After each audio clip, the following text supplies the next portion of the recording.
October 1, so you should just... No. Just say it, Ayo. September 30. Good. Well, because the 30 days are September. That's the first one. April, June, and November. Chief, today is September 30th. You heard it. And tomorrow is October 1. Just so you know, right? Okay. And please join us in this conversation, in the conversations we're having today, particularly the first one about independence and a host of other things that we'll be bringing to you. Because, first of all, people need to know where we're coming from. And if we're going to empower tomorrow, we need to know how. Do you think so? Yes, I do think so. But we carry on as if our young people are not prepared to take over the mantle of leadership in this country. And we forget that, we were talking before we came on the show about AI and all that. I mean, we are dinosaurs. We don't have a hang of it. It's these young people who have a hang of it. And I'm sure there's a lot that they can learn about leadership from those devices and apps and things like that, because they understand them better than we can ever do. But most of us are just able to take calls, send WhatsApp messages on our devices, no more than that. But these children can do all kinds of things, make music. I mean, when they tell me that they need a laptop, and they can make music. Yep. I still haven't been able to wrap my head around how you can make music from a laptop. Don't try. This comedian, is this Jimmy Kimmel or something in the US, had a guest, came with nothing but a laptop. It was amazing.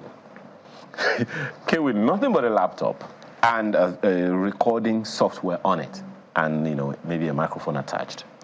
Right there in the studio, he took a mug and a spoon, a teaspoon, just did ding, ding, ding, ding, ding, something like that, or just made some sounds on the mug and recorded it, and that was it. With that alone, he made drums, he made basses, he made. With that sound alone. To accompany. So what is possible is mind-blowing.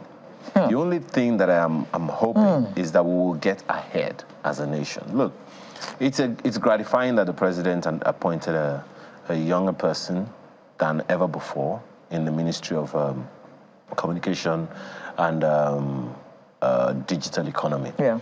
It's a very good initiative that the president did that. But please, let the systems allow him to work. Let the systems allow him to innovate. I'm also glad that I think it's in one of those agencies under the ministry. Another young person was appointed to head that ministry, someone in his 40s, I think, who has also done quite a few things in technology, in the technology space, digital technology space in the country. Amazing, cheering and all that. Let them be allowed to work. When they are able to work, young people will naturally gravitate towards, because we say agriculture is worth something in the region of 3 trillion. How much is technology worth?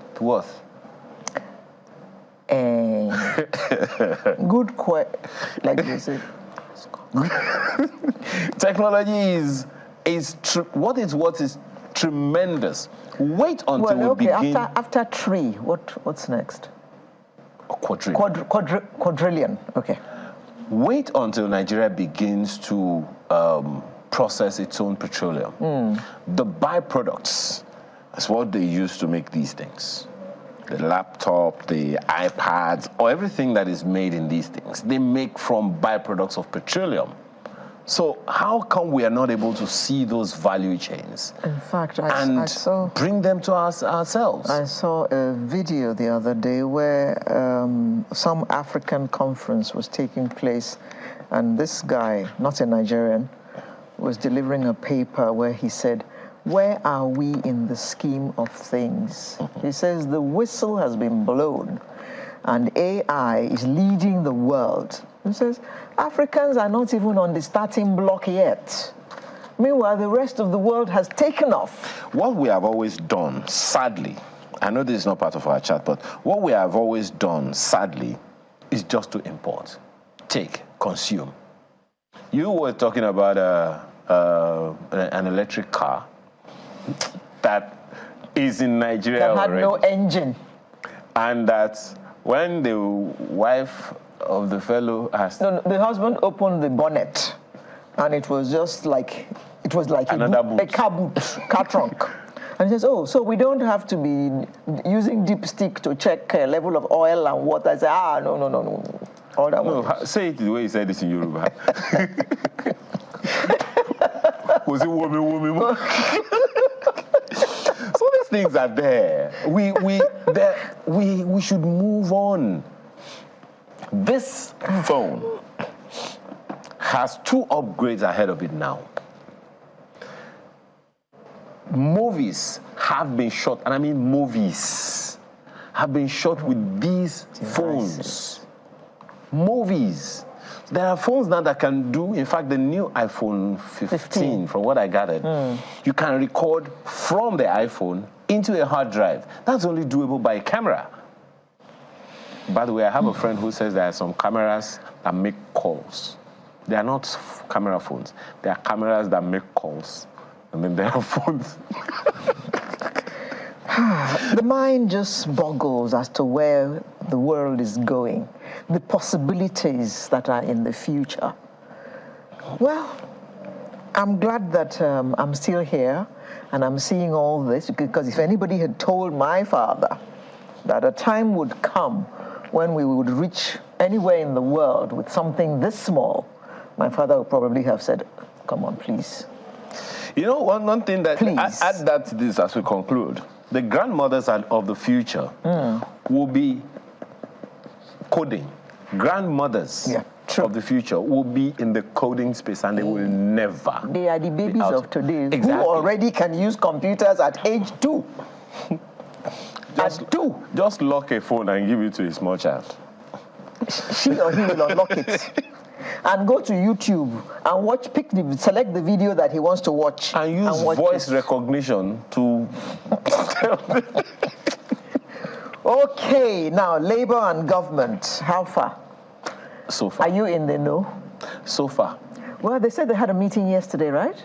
Yeah, so we gathered. They're having a meeting today? So we gathered that they're rushing into some kind of meeting to see, if this thing can be staved off. It's amazing how government always waits till the last moment to be able to sort this thing out. You know, sometimes, Alero, these things are really very sickening. Okay, take the example, for instance, of the Minister of FCT. Yeah. Who sacked 21 directors or so from his ministry. The Minister of Works, who locked workers out of the office. And they had the effrontery to protest. What was his angst? They came late to work. Gosh. I mean, this program starts at what time now? 9 o'clock? Suppose we started showing at 9:30. I would say, okay, because of transport or traffic or whatever. I mean, if that ever happened, it's an exception. But for God's sake, some people had the audacity to say he must go because we came late to work. Therefore, going late to work became acceptable. This is why there were protestations. So when Labour is making these cases, I'm wondering, is Labour also talking about the efficiency or a lack of it in the ministries, departments, and agencies across the 36 states and the federal government that they have to work in? Is Labour also talking? I'm not making a case for the federal government. The federal government has its sickening issues. But for God's sake, do we also factor in the fact that, as the Minister of Works said, we are Nigerians? Can we see this as a national project? How can you protest? Governor Amosun in 2013 locked workers out of the office because they came late. Governor Ayade, Cross River State, locked people out of the office twice in 2 days. Did you hear what I said? Twice in 2 days. For coming late to work. Governor Lawal of Kwara State locked workers out. Why? They came late to work. But they're still coming late. They're still coming. Can we move on, please? It is called the civil service, my dear. And just imagine that in the private sector, that we say, okay, the private sector is a good place, that you come late to work all the time. And it becomes normal. Come on. And then you will now be complaining. And you know one other thing, one expression one of our colleagues also gave, that it's difficult to remove them from the office. Why? Oh, civil service. You must over-defend before you can sack anybody in the civil service. And so the systems are very strong, no doubt about it. But can we make it efficient? Please. Can we move on, please? Why? Why? Because tomorrow is Independence Day. I want to celebrate, please. Oh. Yes. That's another matter entirely. What do we have to celebrate at 63? The future. There is nothing to look forward to. You don't drive fast when you are looking in the rearview mirror. No, you have to look forward, don't you? Exactly. Oh, yeah. Have you seen that there are full queues in town? Have you noticed? No, I haven't. Because I have. I bought fuel yesterday. In fact, and there was not a single queue. In fact, there was 2 or 3. What's it called? Vacant pumps. In fact, I couldn't buy 2 days ago because the queues were too long, and I wasn't going to be patient enough to stay on the queue. And we have heard rumors about the cost of fuel going to go up again because the cost of crude is going up. Well, I think we'll have to ask the federal government or whoever to come in and explain what all of that is, because I think I heard that the NNPC is saying that, you know, they don't want to increase for whatever reason that they have, you know, whatever it is that they're doing. And indeed, I think it was even Budget, the CEO of Budget said at some point, look, with the rising cost of living, crude, okay, in the international market, and the price of fuel is stable, fuel subsidy may have returned one way or the other. May have returned. Oh, God. We don't ever get to hear the truth, don't we? No, see, some things are just really, really difficult to grapple with, because the ideal thing is, in a deregulated economy, fuel prices should fluctuate. Of course. But if price of... has been steady since July. And you talked about the price of gas the other day. July. So let's leave left hand for now. Yes. Oh, so what is our menu looking like this morning? Naturally, we're going to start with Independence Anniversary. Oh, by the way, tomorrow is a holiday, isn't it? Sorry, I beg your pardon. Monday is a holiday to celebrate. Oh, yes, Monday is a holiday, but we have a special here at Channels Television, and that's one of our the major theme of the thing is empowering tomorrow. We need to set a new agenda for this country, and let's begin that conversation. Where are we coming from, and what are the new leaders supposed to be about? Okay. Next, after that, we'll be having a conversation about the Conference of Church of Jesus Christ of Latter-day Saints. And then we'll be looking at rights of older persons. Do they have any rights? Well, are they traditional rulers? Don't even answer that. Lifestyle today. We want to talk about ageless habits. Oh, so how can you look ageless? How can you look No, good? What I mean by ageless habits, please don't go far. Okay, sorry. You know, Nigeria is 63. What are the things that you people did when you were younger that is not any more appealing today, that is making people fall sick and stuff like that? Why are you laughing? She's laughing, everyone. Okay, and then we'll naturally close with the Artist of the Week segment, and you'll be glad you stayed with us till the end of this program to add your own 2 bits to the discussion with this comedian. Enigmatic. And he's, he's a comedian. One of the best around, that's all I can say. And he's going to crack your ribs when he gets here, as usual. If we don't crack his first, because... Oh, yes. God. Recover, come back. Yes, so you can now go grab your cocoa or... Okay. or whichever one suits you, and sit back and spend the next 3 hours odd with us this morning on Sunrise. See you in just a moment.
Thank you for joining us this morning. Tomorrow is Independence Day. Nigeria will be 63 years. In spite of all the bad press that our enemies, in quotes, gave us, that we would break up by 2015 and all that kind of talk, Nigeria is still standing gidigba, as they say. Yes, we've had challenges. Which country doesn't have challenges? But we are still together. That is the most important part. The federal government has declared that celebrations will be low-key, as is expected, in the light of what we have gone through this year. This is September, and all kinds of things have happened to Nigerians. Oil fuel subsidy was removed, and we are still grappling with the effects of that policy. But Nigeria is still one, and whether we like it or not, we, Fuddy-Duddies, will have to move aside very soon and let the younger people take over. So, how are we going to empower the leaders of tomorrow? How are we preparing them to take over the mantle of power in Nigeria? That's what we're going to be looking at this morning. And it's my pleasure to welcome an elder statesman whom we haven't spoken to on this program for a long time. He hasn't graced our studio on Sunrise for a long time. Pa Ayo Adebanjo. Good morning, sir. Our studio on Sunrise for a long time. Pa Ayo Adebanjo. Good morning. Good morning, sir.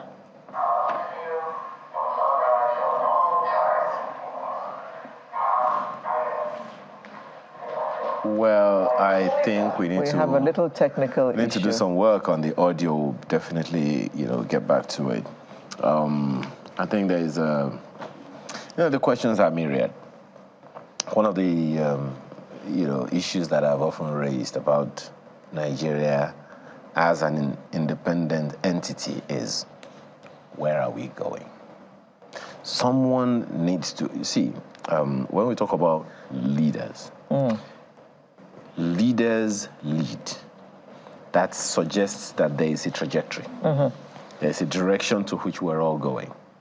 So there has to be a national ethos, national and a vision that this is where we're going. So those of us who are being led, we're following in that because we have bought into that vision and we agree that the direction you say you're going to take us is one that we all agree with. So, do we have it? We have spoken about this so many times, Ayo, as you well know. We still haven't got a vision yet. We won't stop talking about it. Because until somebody gives us one. Until someone says, okay, I saw a movie, comical as it may be, they're a team. And the guy will say, okay, what's the plan? And no one was, okay, we just do this. Those are the processes, but what's the plan? Until he heard something like a plan, he couldn't move. Remember former Minister of Solid Minerals, Kyle Defayemi, was saying, look, before I can do anything, I need to come up with a policy framework. Yeah. I can't just jump into work without understanding what the issues are and what I need to do. And so that is what he decided to focus on, come up with at least understand the terrain before I can plunge into work. That's the ideal thing. What is the national vision? You heard the Minister of Works also saying we want to build a road, a super highway of whatever, I don't know the English word he used, that you will be able to drive to Abuja, Lagos, Abuja, 4 hours. That's vision. And I don't know, is it 4 hours he said? I'm not sure. So I don't know. Let's see if, Pa Adebanjo is... Drive to Abuja, Lagos, Abuja, 4 hours. 4 hours, you're not in Benin yet. Not on these roads, please. We're talking about these current roads. So let's see if he's available now. Pa Ayo Adebanjo, can you hear me, sir? Oh, we're still grappling with that audio problem.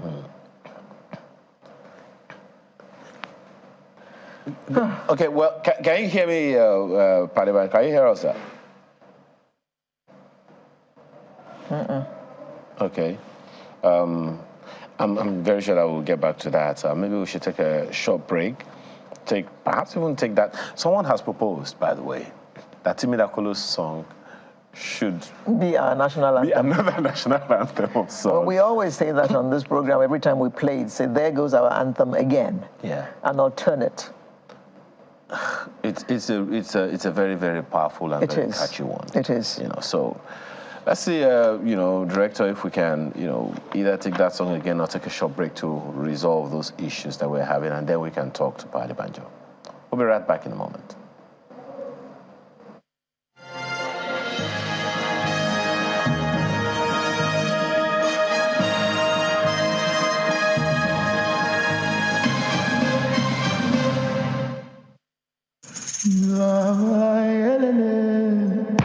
Dr. Modupe Mo Adefeso Olateju.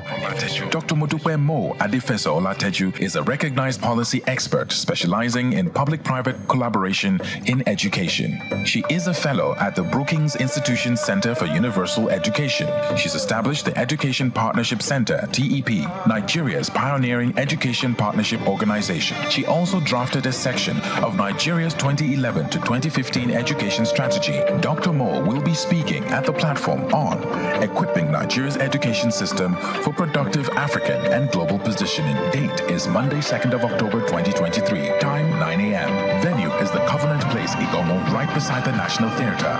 See you there. This event will be broadcast live on Channels Television. The platform is powered by the Covenant Nation.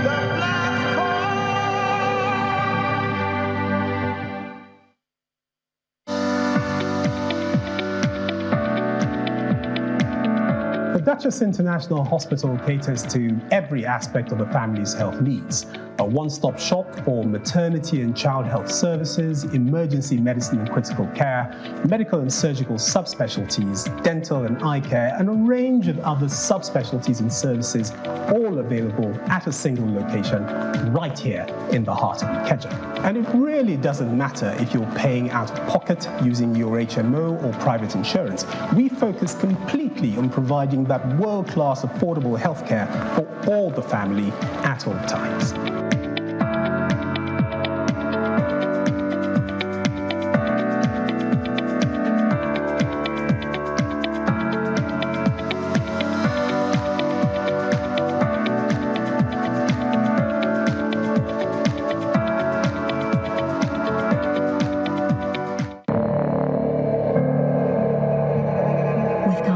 Comfort can replace pain. Peace can replace turmoil. Hope can replace sorrow. God loves you.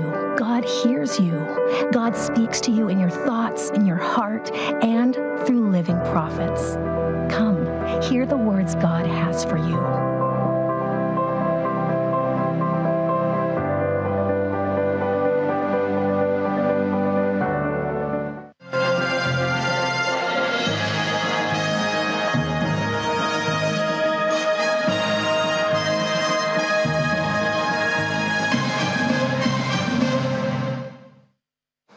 Well, thank you for joining us. We understand that Pa Adebanjo is able to join us now. Thank you so much for joining us. So can you hear us well?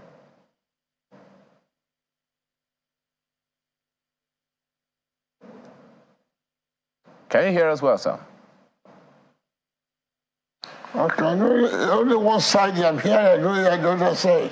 Well, at least... And I've told your man here. Well, we'll deal with that on the go. Just wanted to start the conversation with you. There is a report that I saw online, and a number of people were talking about where Nigeria went wrong, where we got it wrong. In order to empower the future, we need to know where we are coming from. So where would you say we misstepped that we need to correct before we can... I say this thing is not clear yet. Oh, okay. Let's deal with that very quickly then, sir, and then we'll get right back to you. Yeah. Can you hear us well? Is it better now? No, the other, I'm hearing from one side of the air, not the other side.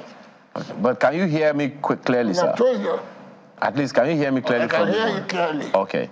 We just wanted to find out from you if there is any way we have misstepped as a nation that we need to correct so that we can use that basis to build the future.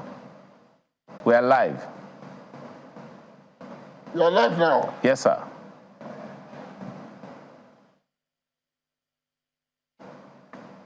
Are you just testing? I'm on the air already. Yes, you are on air, sir. We can hear you very well, and everyone can. Well, okay. Well, come again about the question. Yes, I said I saw a report online where some people were asking the question about Nigeria at 63, where we got it wrong, where we went wrong, where we misstepped. In order to ensure that we build a good future, we need to know where we got it wrong so that we don't repeat those mistakes and use the lessons to build a better future. In your own opinion, where do you think we may have gotten it wrong? Thank you very much. You have got this wrong since the military took over. And we got it wrong when they went back to the barracks. They didn't go back with their knowledge of the Constitution, which we didn't know about. They imposed the Constitution on us, which is the cause of the problem today. So to go back to where we are, we should change this Constitution. That's the bottom line of your problem. All the problem you are having is embedded in the fraudulent Constitution imposed on us by the military. Sir, talking about where we dropped the ball and our life from independence up to now, teaching of history was actually taken out of the school curriculum for a while. I don't know if, because there was plenty of talk about it being brought back. I mean, if they say if we don't know where we're coming from, how can we plan where we're going? So if our children don't learn our history to be able to know at what point we drop the ball, how are they going to be able to plan for the future? My dear, if you understand your question and my answer, I have given you the bottom line. I said the problem of the country is your constitution. And that if you change the constitution to where our founding fathers gave us, we won't get it right. Except you don't understand what you are talking about. Where did you get it wrong? You got it wrong because we are operating an unworkable constitution, which is made by the ministry, not our constitution. The question of our, see, except you don't know the problem of the country. You are talking to somebody who knows the beginning of the problem. Maybe that's why you don't understand. Sir, why would you say that our constitution where did you get it wrong? You got it wrong from the time the military education came in, and when they decided to go back to the barracks, they didn't go back, they didn't leave us with the constitution they met us. They left the baggage of the constitution, unworkable constitution, which they imposed on us. If you understand the problem of the country, all that is embedded there. The question of running a unity form of government under a multinational nation is there. That's not what we inherited. So all the problems that are arising as a result of that is what you are having. As I said, if you understand what you are talking about, where did you get wrong? That is the basic thing. All of that things are all embedded there. When you talk of marginalization, Boko Haram and all that, they are all the results of the way the country is run. Your economy is based on the fact that the way the country is run. So if you understand what you are talking about, you know that that's the root cause. And I say change the constitution. If you change the constitution, the question of marginalization will be solved.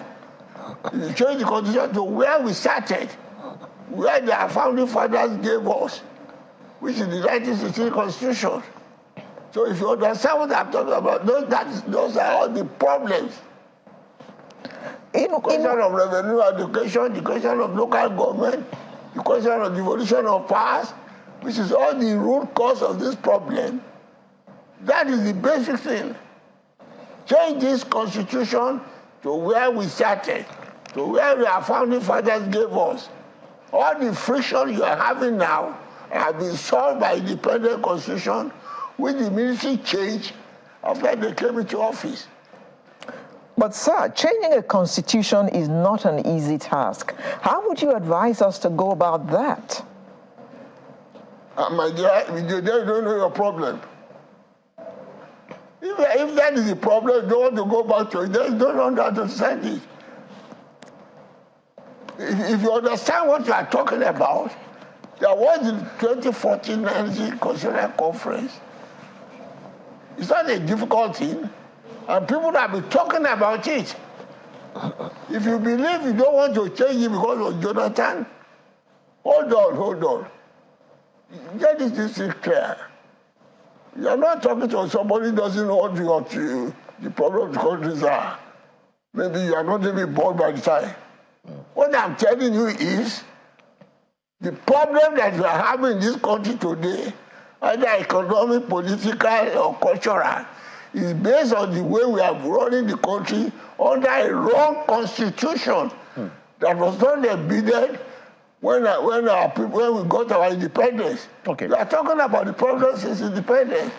Well, that's what I'm telling you. Okay, for those who are not aware, or who do not know the difference between the contents of the 1963 Constitution and the one we've been using since, what are some of the salient differences that you think we should reincorporate? Now, it's all right.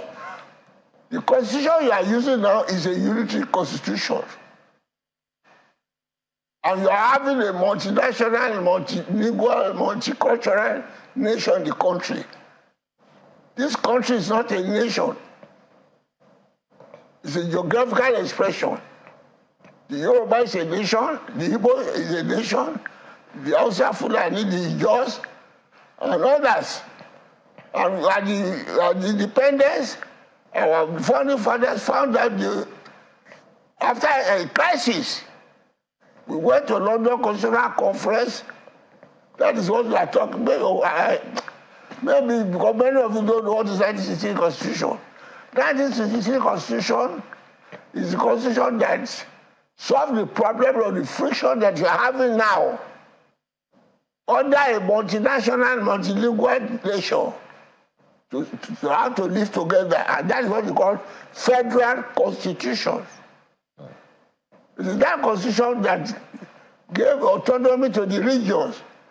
If you have heard of what Law did, what Okpara did, what Savannah did in the First Republic, that is a result of the constitution agreed to by the founding fathers. But unfortunately, by 1966, there was the military coup. After that coup, the people set aside that constitution and introduced the present constitution, which is unitary, one-line constitution. That's why we are now talking of devolution of powers, local government, all that is already solved under the constitution we had at independence. So the moment you set that aside, that's why we must have this problem. The question of revenue allocation, for instance, which the people of the South are agitating for, what you call resource control now, is what we have already solved under the 1963 Constitution by derivation.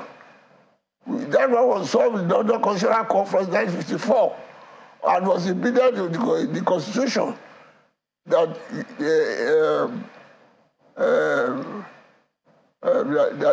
your revenue will be based on your way, and you will only pay percentage of the revenue to the federal government.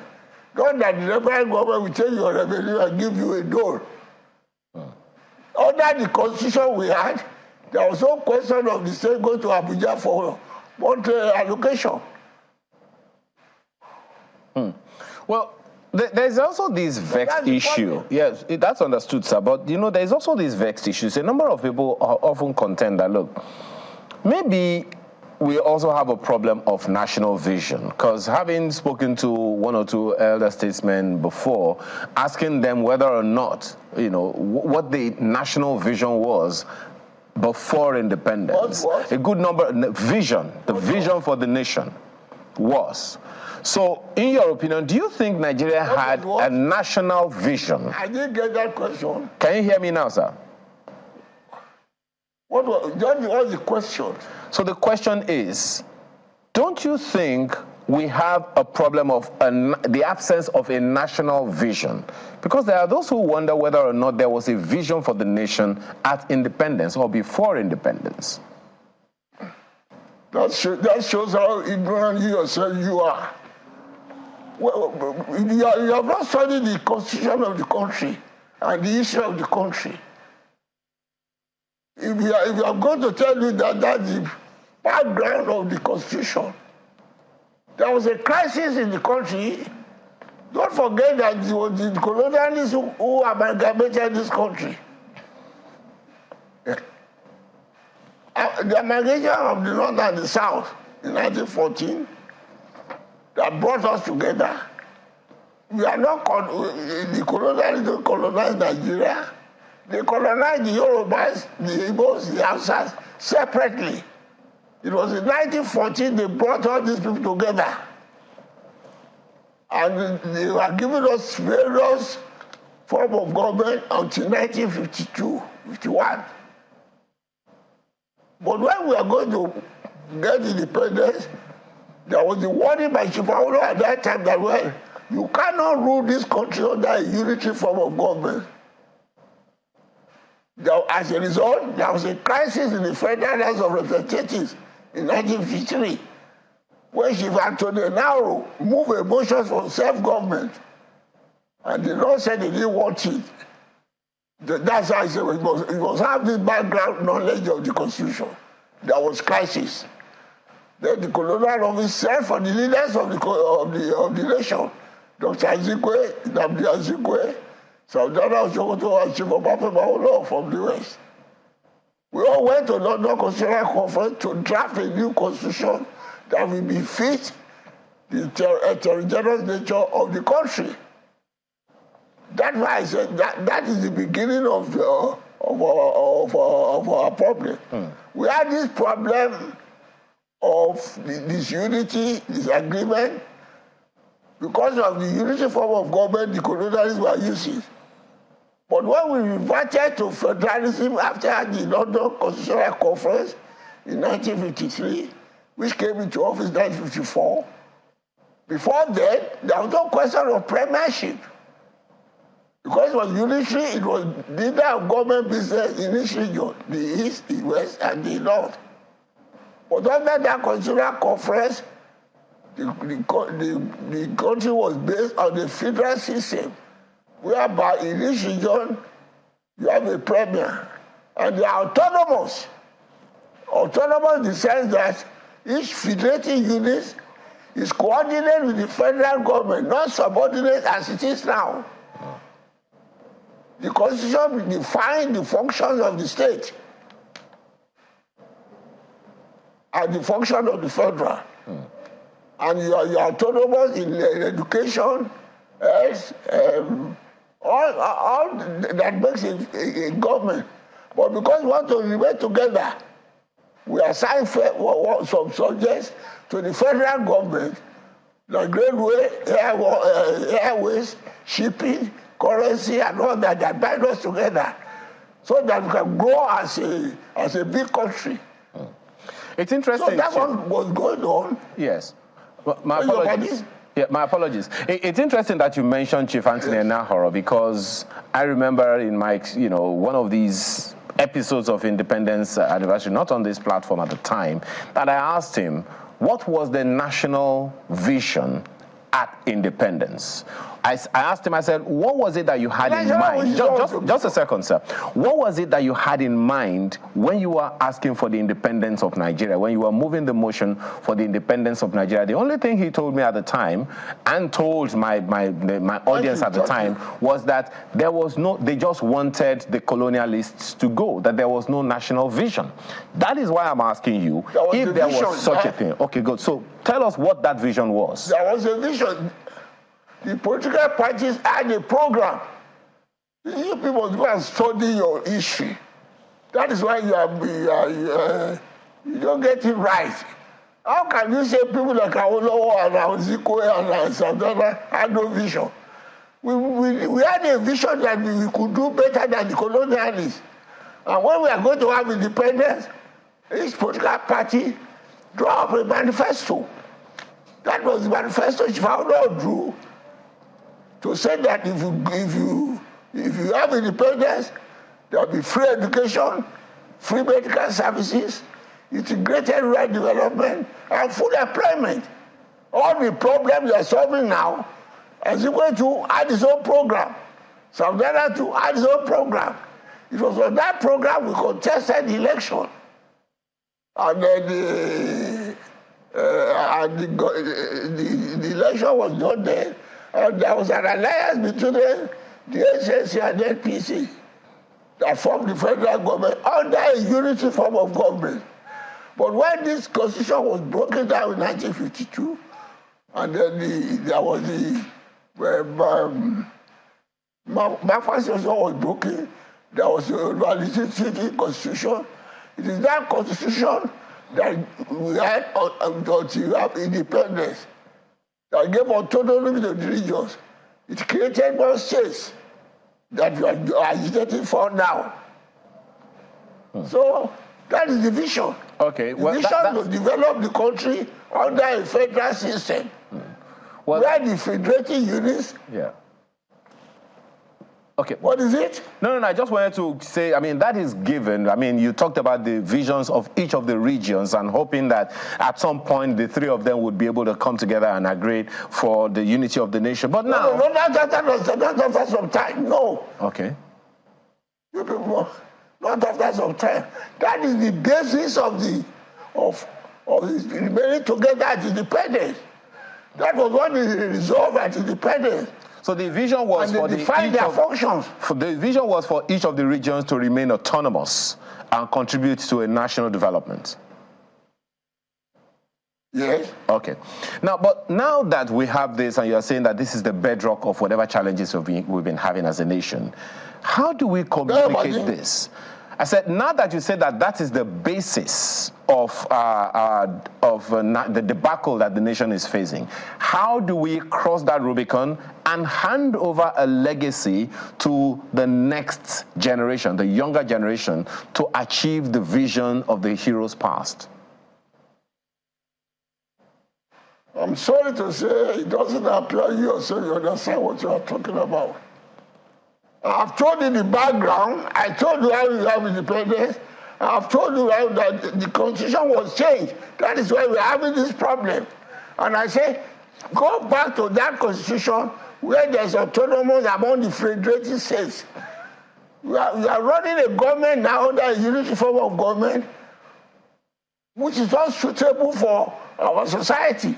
But you know, sir, have you been reading that from Babalola? I understand you, sir, but you know that the political climate of that time is completely different from now. The political class of that time was far more visionary than the ones that we have now. A number of people will hold that opinion. That's why I'm asking, how do we gravitate to this future that you are recommending? My dear,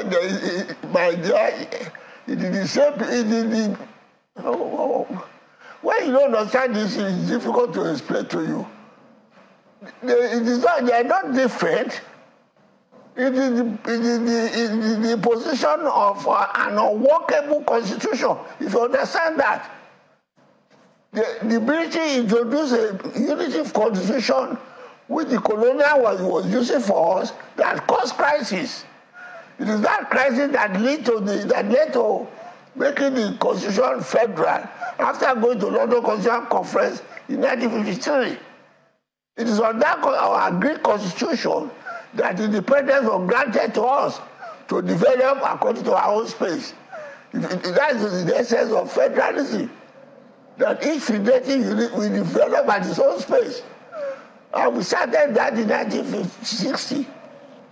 We were doing that from January 1960 to 1966. Yeah. When the military came in and set that constitution aside.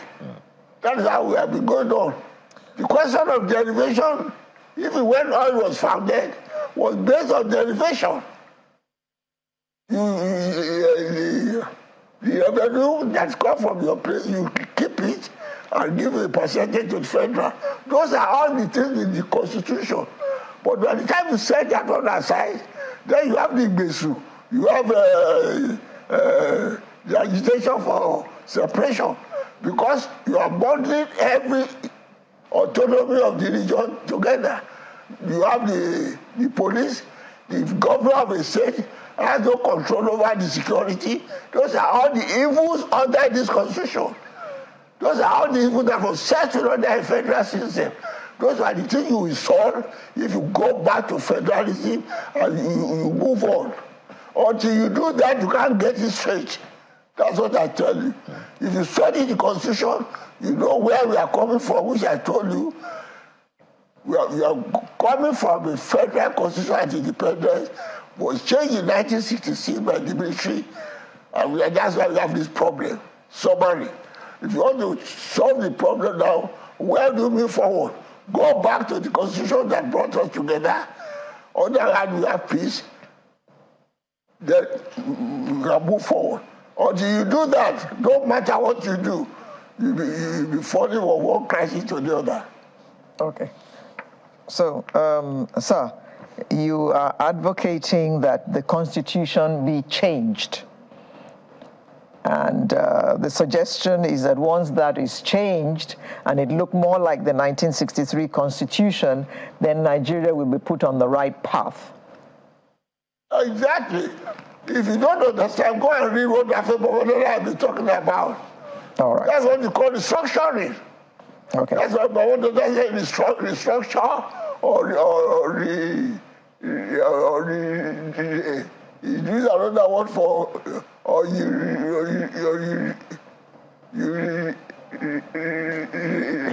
arrange the country, but unity constitution does not befit a country of Nigeria that consists of several nationalities. Somebody. Thank you very much, sir. Elder Statesman, Chief Ayo Adebanjo, thank you very much for joining us this morning. Sunrise will be right back with another interesting conversation in just a moment. Do stay with us.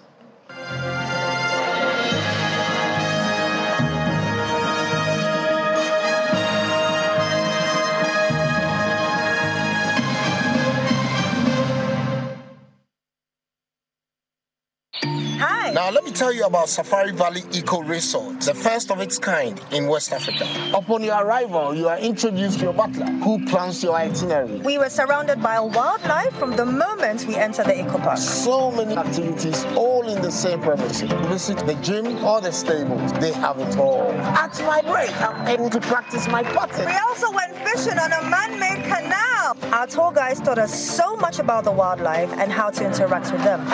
They used only electric vehicles here. This creates a serene environment. I'm told it's over 1,000 acres. My cabin here sits on 2 acres with a large terrace space overlooking my private swimming pool. Now this is royalty. They have their own farms, thousands of fruit trees. I can also have my lunch here at the waterfall. Quite a beautiful place you have here. Visit Safari Valley Eco Resort in Ghana, bringing you closer to nature. With God, comfort can replace pain. Peace can replace turmoil. Hope can replace sorrow. God loves you. God hears you. God speaks to you in your thoughts, in your heart, and through living prophets. Come, hear the words God has for you.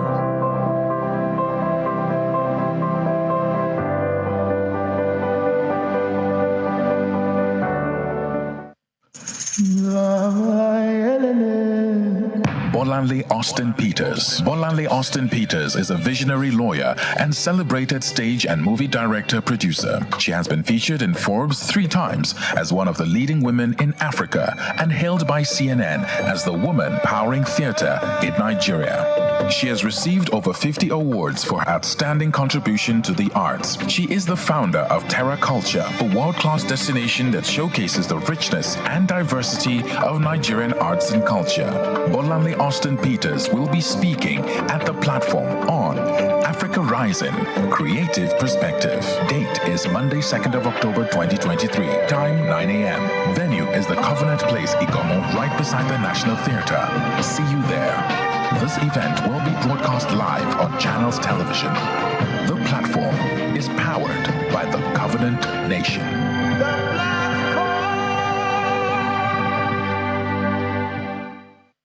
Ageless is solving a lot of problems for us. It is centralizing all the information. Ageless has helped us concerning the preparation of results. Ageless has also helped us to have a database. The fact that we can analyze data, so I know children performance according to gender. I can access my financial information, who has paid, who hasn't paid. I would recommend Ageless to schools, big or small schools. Use Ageless today. What are you waiting for? Use Ageless. Come on now. Visit www.edvest.net/free demo to book a demo. Take it from me, the mind-blowing way to do things is the Glow LTE advanced way. When you stream, it's like you're in the drama itself. When you make calls, you reach where others can't. Coffee!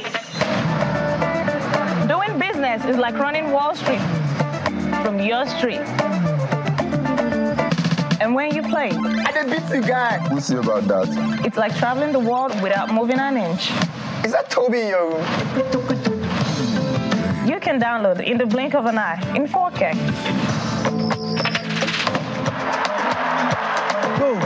Go. And when you go for your dreams,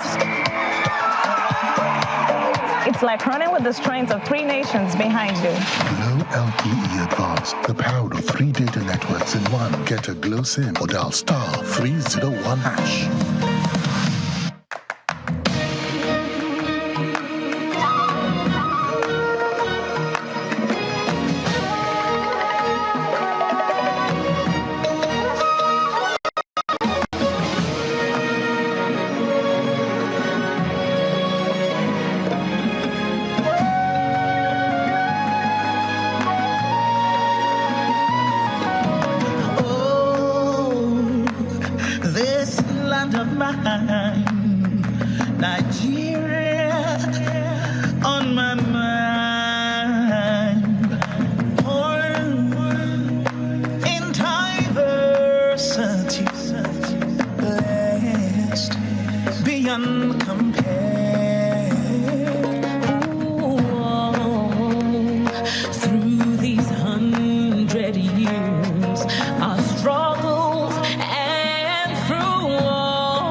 Thank you so much for staying with us. Now, that, of course, is the next conversation we're having. The Church of Jesus Christ of Latter-day Saints welcomes you to experience the peace and hope through Jesus Christ during the semi-annual General Conference broadcast today, September 30, and tomorrow, October 1, 2023. The General Conference, we are told, provides an opportunity to receive personal revelation as general church leaders give counsel and direction. Let's have a conversation around this with 3 on our panel this morning. Elder Chimaruke Udechi is Area 70, Africa West Area. Is from Area 70, Africa West Area. Thank you for joining us this morning. Thank you for having me. Sunday Udeji is Egbeda, Nigeria State President. Thank you for being here. Thank you for having me. And the lady among the team, Basetabe, is from the Uyo, Nigeria State Relief Society. She is the President. Thank you for joining us this morning. Thank you for having me. Well, now that I have done what the African says, let me go ladies first. After the men. After the men. Thank you very much. So, for those who are hearing about this for the first time, what's this event and what is it about? Okay. The General Conference is a worldwide gathering of the Church of Jesus Christ of Latter-day Saints. And this conference, we usually have it twice a year, first weekend of April and first weekend of October. During this conference, we have leaders of the church all around the world talk to us, give us messages of Jesus Christ that help us understand more and learn more of him. We also have messages that will strengthen our faith in the Lord Jesus Christ. Messages that will strengthen families and help us find more peace. Well, Mr. Oyedeji, I don't know if you want to add to that or say something different. So what are the key assertions, the key stakes, if I can use that term, that revolve around this conference? Okay, thank you very much. Just like my dear sister said, what she said is for the members of the church. But if I may say in addition to that, it is for all sons and daughters of our Heavenly Father all over the world. And the key message from this conference is for us to come to hear our Savior Jesus Christ, to learn of him, learn of the principle of the gospel that can better help us to navigate all the challenges of life. I recollected that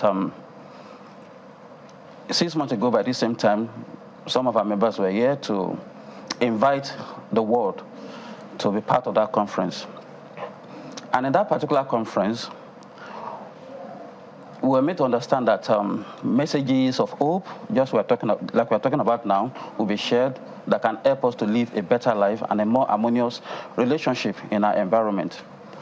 And in that conference, one thing stood out for me, and that was a statement made by the president of the church, President Russell M. Nelson, when he talked about how we can find peace in Christ. And I asked myself, how can I do that? And in his statement, he said we need to learn more of him.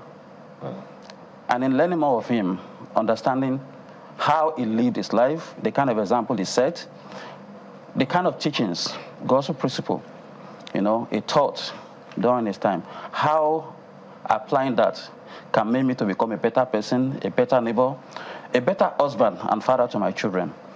And as I reflect on those things and try to pick some of the principles from the gospel of Jesus Christ, I've seen that I've become a better person, a better friend, a better neighbor, a better employer of labor.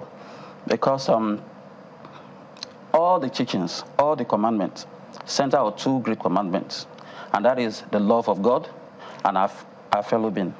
So having that understanding helped me in my relationship and the way I relate with others. So this conference is not going to be different. The messages we are going to hear is that of hope in Christ, and how we can better apply the principles of his gospel in our daily life to improve personally our spiritual life, then improve our relationship with others. And that way we can create a better and a more harmonious world. Dachimaroke, I'm sure you have been part of several conferences because you've been holding them twice a year for a number of years. Yeah. How have these conferences impacted on you and your life? Well, thank you for that question. The conference is very personal to us all as members of the Church of Jesus Christ of Latter-day Saints, because it's actually an exciting time, something we look forward to, because during those conferences that we're going to have today and tomorrow, members of the church listening to prophets and apostles, ordained prophets and apostles of God in these last days, and they address us. They talk to us about life, challenges, how we can find peace in this life, how to follow Christ, and generally the afflictions that people face all over the world, very terrible in Africa, the poverty, the challenges, all of these things can actually affect people's faith. But that faith needs to be refreshed. It needs to be renewed in Christ. So these men and women, we have women too. We have general leaders. We have young women leadership. We have primary leadership. We have relief society leaders. These are all women. And they also address us. And they address issues that affect us every day in life. So personally, I've benefited a lot. I'll give you an example. In the last conference that was held in April, the president of the church spoke about peacemakers needed. And I'll just quote what he said. He said, President Samuel Nelson in that conference said, "You have your agency to choose contention or reconciliation. I urge you to be a peacemaker now and always." Now, he encouraged not just members of the church, but the world over, to try to increase the level of peace in the world. He argued and lamented the contention, the argument, the fault-finding that plagues us every day in the political setting, in government, even in homes, in families, in neighborhoods, communities. People get offended easily just by differing in opinions, and this sometimes leads to contention. So I belong to a group of some community leaders, and contention was about to arise between two people. And I remember what the prophet said, peacemakers needed. And I said, I'm supposed to be a peacemaker. And I tried to make peace, and I mediated in that, and that allayed, the issue. So when we participate in conference and hear some of these teachings, it affects you internally, and you want to apply them in your life. And Christ is the Prince of Peace. Yes. He said, "Peace I give unto you, my peace I give unto you." Not as the world giveth high. Let not your heart be troubled, not let it be afraid. So we try to emulate Christ. We try to strive for peace. We try to avoid contentions. And where they exist, we try to be peacemakers, so that we can be more Christ-like. Elder, just staying with you for a little bit longer, why I was smiling was when you said challenges can affect your faith. Yeah. And I just situated that in Nigeria of today.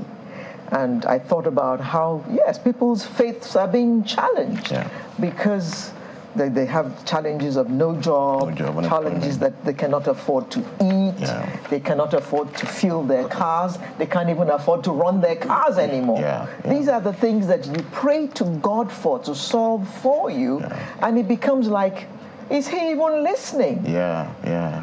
Such things will affect your faith. Yeah, it will, surely it will. And I want to read something from another leader of the church. He's Elder Calby Cook of the 70. He addressed this issue. He said, "The challenges we face in life, we all have times when we feel like stopping, leaving, escaping, or possibly giving up."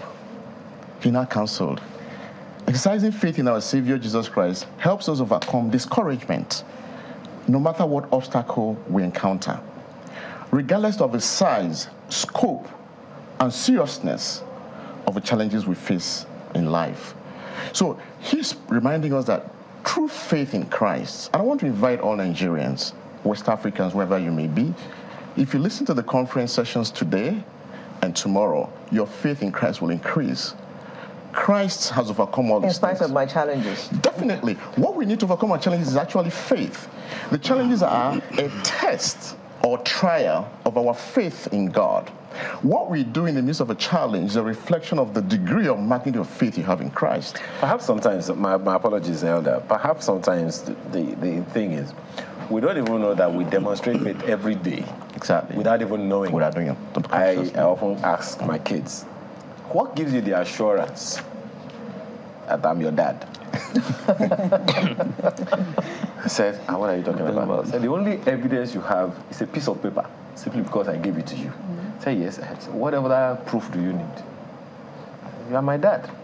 So it sounds like the same thing you are saying, that look, just believe what the Word of God says, by that faith. should be enough evidence. That's what you are saying. Okay. To buttress what Eda was trying to say. Now, when we say faith in Christ, why this is important is the first principle of the gospel is faith. If we are going to walk with Jesus Christ, we must trust and believe in him. Then other things will follow. Now, faith in Jesus Christ will propel us to listen to his teachings that involve principles of the gospel that can better our lives. It is living those principles that we become more like him, that we gain that first-hand experience and testimony that, okay, truly, this is going to work. Take, for instance, you talk about a peacemaker needed. I think you can find that under the Beatitude, you know, when he was teaching the Sermon on the Mount. Now, for you to be a peacemaker, you have learned about this principle from the gospel, and now you put it into action. And as you put that into action, I'm sure from your experience, Elder, you felt good. And the people that you are able to help resolve their concern also felt good. One way or the other, they will look up to you that, oh, that is a good man.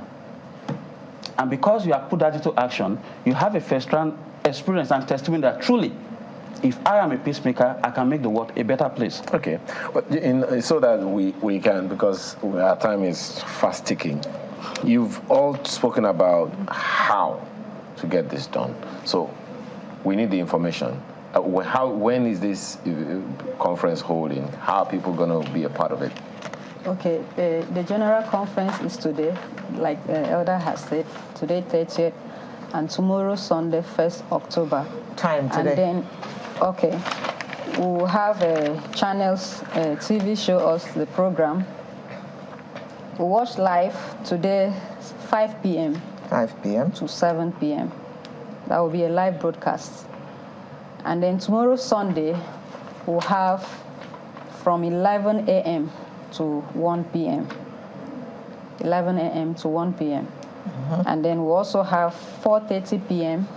to 5 p.m. That will be music and the spoken word.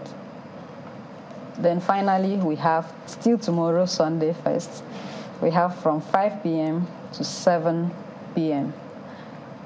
Then we can also watch the general conference on YouTube. It will also be streamed live on churchofjesuschrist.org and also commontochrist.org. So essentially, there is morning session, there is the afternoon session, and then there is evening session. Yes, so exactly. Breakfast, lunch, and dinner. Okay. Is there a viewing place where people can gather to listen together, or you can just listen in the comfort of your home?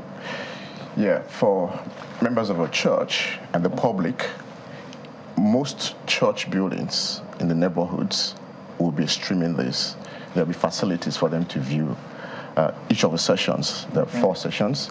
Members can also stay at home if they have technologies, resources to watch. People can stream from their laptops, devices, mobile devices, either on YouTube or any of those channels. So it's a convenient thing. Wherever you find convenient for you, you can stream that. And in addition to what you said, music is also part of this conference. There will be quality music by the church choir. The church has a tabernacle choir and orchestra at Third Square that does marvelously. In fact, 2 months ago, I attended a conference of a church somewhere in the southeast, in the south, and I met 2 ladies, 2 members of the church, women, and I tried to interact with them. And I asked them, how was the conference? That was a state conference. They said it was fine. And I said, okay, how long have you been in the church? Are you old or new members? They both said they were old members. So I asked him, so when did you join the church? He said, 4 months ago. I said, well, that makes you a new member. I said, no, I'm an old member. So how did you join the church? He said she woke up one morning on a Sunday morning, tuned to channels, and she heard this choir that was singing lovely, beautiful music. She then asked him, which church is this? And she didn't know until it was showed on the screen. She told her family, look, I'm going to this church. And she went there, worshipped and felt the Spirit and wanted to be a part of it. And from there, she joined the church. So the quality of music that will be played, that will be sung by the choir, is something that will be quite inspiring. And music also has a way of calming our nerves down. Talking about the challenges and afflictions and troubles. Music has a way of helping us also have faith in Christ and helping us inspire us to, solutions to problems. So what are some of the objectives of this conference? Well, what the Lord will want to achieve through the church leaders is to help us to understand that regardless of all the challenges the world may be facing, there is hope, there is peace through Christ.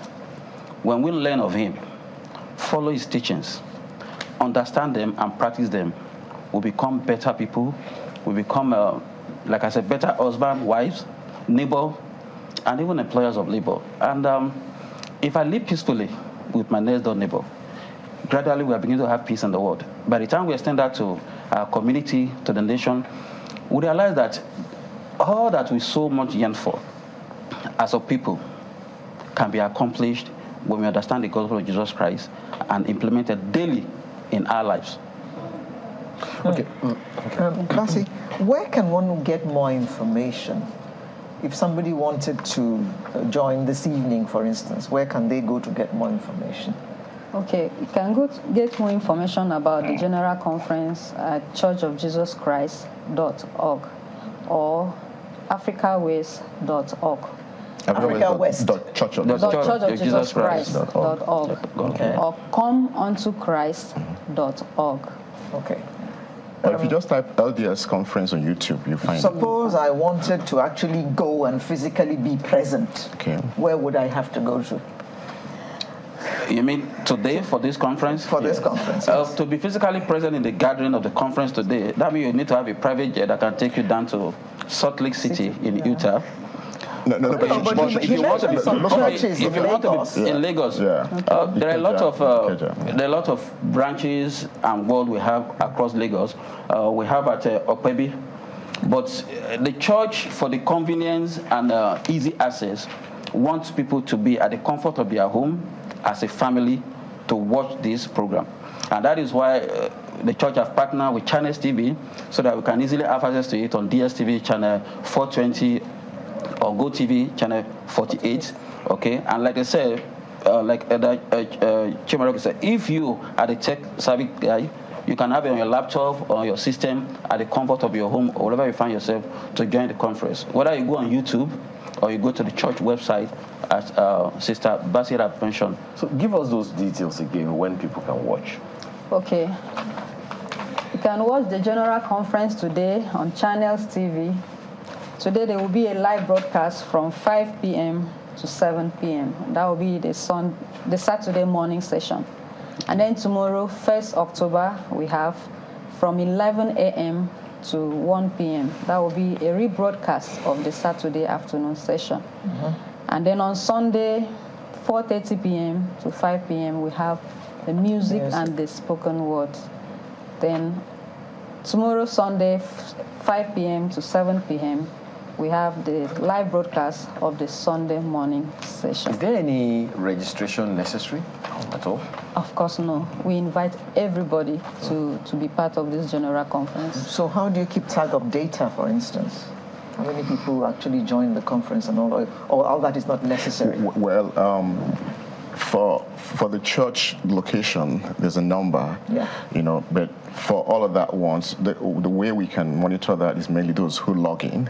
Okay. In YouTube, you log in, or if you log in any of the channels, we know how many people join the conference. Okay, all right.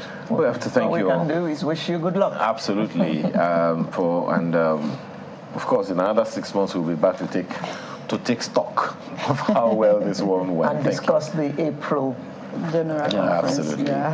Basitabe Uyo, Nigeria State Relief Society President, thank you for being here this morning. Thank you so much. Sunday Oyedeji, Egbeda Nigeria State President, thank you so much for being here. Thank you. And Elder Chimaroke Udechi, Area 70, Africa West Area, thank you so much for your time. Thank you for having us here.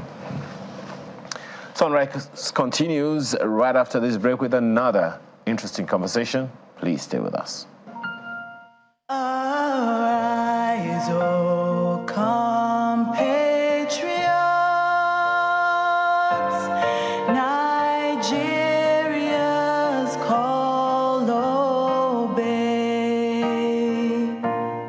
to serve our fatherland with love and strength and faith.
On October the 1st, 2023, Nigeria will be over 23,000 days, 756 months, 63 years as a sovereign nation. Watch Channels Television as it brings you Independence Day special with the theme Empowering Tomorrow, a New Vision for Nigeria, with seasoned analysts, erudite scholars, and policymakers to blaze a new trail. Vision for the economy, not about the 10 or 4 years, but a vision that talks about what you want to make of this economy in the next 10 years, which means you must look beyond your own time in the office. If we're weighing down the military on all sorts of internal issues that we're having, who is going to solve this issue? We need to start empowering all the other civil policing agencies we have. Join us on Sunday, October the 1st, 2023, 7 to 9 a.m. to dissect the president's speech. Then Sunday Politics, 7 to 9 p.m. On Monday, we return with a bang between 5 to 9 p.m. for a town hall, only on Channels Television, a network built on trust.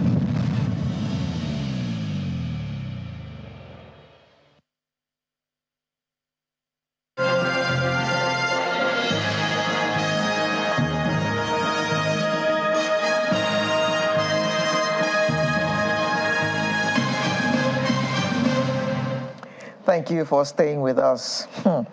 This one says rights of older persons, and like I asked Ayo at the beginning of the program, do we have any rights? Oh yes, you do. You are human beings, so you have human rights. Oh, we face a whole lot of specific challenges when it comes to the enjoyment of human rights. For example, old people face age discrimination, particular forms of social exclusion, economic marginalization due to inadequate pensions, or are more vulnerable to exploitation and abuse, including from family members. Old people are also at risk of serious human rights violations, which are frequent in large institutional settings for long-term care, such as care homes. To talk more about this with us this morning, I'd like to welcome Dr. Philip Oamen, who's a lecturer at the Birmingham City University, United Kingdom. Good morning, Dr. Oamen. Good morning, Alera. Good morning, Ayo. Thank you for joining us. Thank you for having me. I'm surprised to see that you are such a young person and you're going to be talking to us about the rights of old people. Yeah, I'm young, but as you just mentioned a while ago, the issues around older persons is something that everybody has to take to heart and take seriously, because someday every one of us, God willing, will become an older person. And there is therefore a need to address it both at the family level and at the institutional level, government level, so that at the end of the day, when we become older persons, there will be no generational crisis. So yeah, Spot on, Dr. Oamen. So what are the rights of old people? Or should I say older people? Yeah, thank you for that question. First of all, there is a difference between old people and older persons, because I saw you use both terms. So when we talk about older persons, it has everything to do with ability to live in a positive life, that is at positive aging. But when you talk of old person, it comes with some stereotypes. Oh, this person is old, they are only waiting for death to take them and all of that. Oh. Now, whether there are rights of older persons, yes, there are rights. Older persons are entitled to rights that every other person, a child born today, is entitled to. So the issue of rights do not attenuate with age. Human rights are ageless. So what that therefore means is that older persons are entitled to the dignity of their persons. They are entitled to work until they are unable to work until they decide not to work. So the issue around mandatory retirement age is actually an ageist perspective. It should not arise. People should work until they are able to say they do not want to work. There should be no upper threshold as to when a person should work. Then there is the issue of fairness, both in the criminal justice system and in terms of civil rights. Older persons, because they are a disadvantaged group, should be given some reasonable adjustment so that they will be able to articulate and activate their rights with a view to getting remedies. There are several rights. For example, right to housing, right to social security, which is a fundamental one. Older persons have contributed to the society in their active age. Now that they are older, the government has a responsibility to ensure that their rights are given to them, their pension. The idea of somebody being in the queue and then falling and die because of trying to get pension should not arise. That is abuse. That is neglect. Older persons, issues around older persons should be institutionalized in such a way that there will be a seamless way of getting those rights. Another right, okay. Well, yeah, just a quick one. I wanted to, and there's a lot, to unpack in all that you're saying already, but just to get more value, tomorrow is the 33rd commemoration of the United Nations International Day of Older Persons, and the focus of the theme is fulfilling the promise of the Universal Declaration of Human Rights for Older Persons across generations. Can you give us an idea of what to expect or what the whole idea of that declaration is? Thank you. The Universal Declaration of Human Rights was made after the Second World War. It was made in 1948 to ensure that human rights are universal. So anywhere you are entitled to human rights. The fact that you are a human being automatically activates your rights. But there is a question around whether that is actually the true position of things as it relates to older persons. Have their rights been realized? The answer to that is that, if you ask me, I would say the promises of the Universal Declaration have not been fulfilled in the lives of older persons.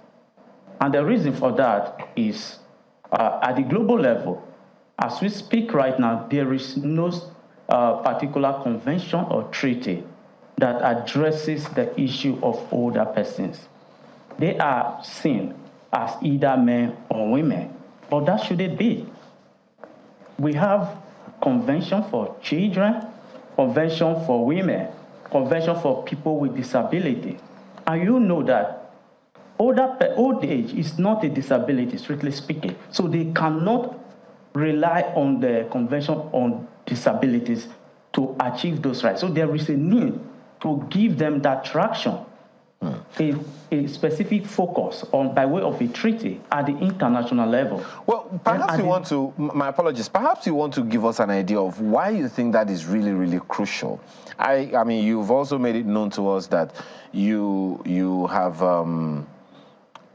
done some work on this, that has been cited by the United Nations, at the ongoing, at the UN General Assembly, the 78th session. What are your findings about the specific exclusive concerns of older persons? Thank you. Why do we have to focus on them? The first thing is the issue around population aging. Population across the globe is aging. In 1980, we had about 260 million older persons across the world. But as of 2021, that jumped to 761. That is it tripled the former one. Then the United Nations has given us projection that by 2050, older persons will be 1.6 billion people. There is a question around whether we are prepared. How prepared are we in meeting the needs of those persons in terms of putting infrastructure in place? And as I mentioned before, we are not prepared. The population explosion that is about to happen will affect so many persons, both in the developing countries and even in the developed countries. So if there is no mechanism put in place, there will be a disaster. As you mentioned, I recently submitted a paper acknowledged by the United Nations in the ongoing General Assembly section. In that particular submission, I carried out some scoping review of existing literature and laws. And I found out that whenever we are talking about current issues, for example, climate change, the Nigerian Climate Change Act, for example, 2021, specifically provides that when the issue of mitigation and adaptation are being addressed, care should be taken to take into account how it affects women, children, and youth. That is clearly provided. But there is nothing said concerning older persons. And there is a report by the United Nations and other bodies that in terms of mortality rate, climate change affects older persons more than any other group, any other age group. So if they are the ones mostly affected, why should they not be carried along in terms of participation and in terms of policy making to take account of their human rights? Just to be clear, Dr. Oamen, what is the age range of these older persons? Because you didn't just say old persons, you're talking about older persons. What's the age range we're looking at here? According to the United Nations, the older person means a person from 60 years and above. That is the global definition. But as you see, some countries are beginning to go contrary to that, using Nigeria, our country, as an example. Nigeria recently passed the National Senior Citizens Act, National Citizen Center Act of 2021. In Section 20 of that particular act, senior citizen was defined as anybody who is 70 and above. That is a clear and radical departure from the United Nations definition. Old age is socially constructed. That is quite all right. But a country as Nigeria cannot on its own contract out of United Nations legal and normative framework. Anybody who is 16 years old should have some rights, whether or not they contribute to the realization of that right. Talking about pension, for example, we have contributory pension in Nigeria. What about those persons who do not work in the formal sector and they are older persons? Are they not entitled to stipend, which is outside any contribution they have made? I think I have to commend the Ekiti State government in this regard. They have actually shown that they are committed to the realization of the rights of older persons. They have a system, a package, or a scheme that takes care of older persons, whether or not they have contributed to that particular pension scheme. So to answer your question, age 60 is actually the cutoff age for being an older person. Okay. Now Doctor, Nigeria, I'm sure, is a signatory to all these UN protocols. How effectively do you think that Nigeria abides by them? And I'm asking this question in light of the fact that oftentimes I have gone to a bank and I have complained because there's no sitting area for people, not even for older people. People over 70, 75 are seen standing, waiting to be served. And the same thing goes for our transportation system, where there are no designated seats. that when an older person gets on the bus, if you're sitting on those seats, you get up for them. Those things don't happen in our society. So how effectively do you think that Nigeria is abiding by the terms of all those protocols for which they have signed? I think, first of all, I will commend Nigeria in terms of having some legal framework around older persons. Actually, it's one of the few West African countries that has a law, National Senior Citizens Center Act, that talks about older persons. It also has a bill that is pending it's waiting for the presidential assent now. We have the Older Persons Privileges, Rights and Privileges Act, which has been passed by both houses of assembly. So those are commendable steps that have been taken. But the question then is, in terms of practical realization, how far have we fared? I would say we still have a long way to go, both at the institutional and personal level. The problem really is that we still believe that older persons should be taken care of by their family members. Yes, that is the African culture, which is okay, but that is complementary, not substitutive of the government duty to provide for older persons. There must be a return reward mechanism put in place by government, like the center we're talking about. I checked the recent budget, both the 2022-2023 budget. I did not see any specific financial commitment to older persons, apart from the takeoff grant that was given to them. That takeoff grant is for payment of salaries of persons in the center who are not older persons. So there are some systemic issues that suppress and attenuate the realization of those rights. For example, the issue of employment. You just mentioned banks. Most banks in Nigeria will tell you that if you are 25 years old, you should not, or 30 years, you should not apply for jobs. What if I am 65 years old? I have the capacity. I have the skills to do this work. Is that not ageism? That is ageism. And if you also talk about education, Nigeria, when it talks about education, is more or less focused on education for the younger generation, formal education. Adult education is not taken seriously. That is why we have the issue around digital ageism. At the beginning of this program, I know we were talking about smartphones and all of that. Older persons, because they are not digital natives, they are digital immigrants.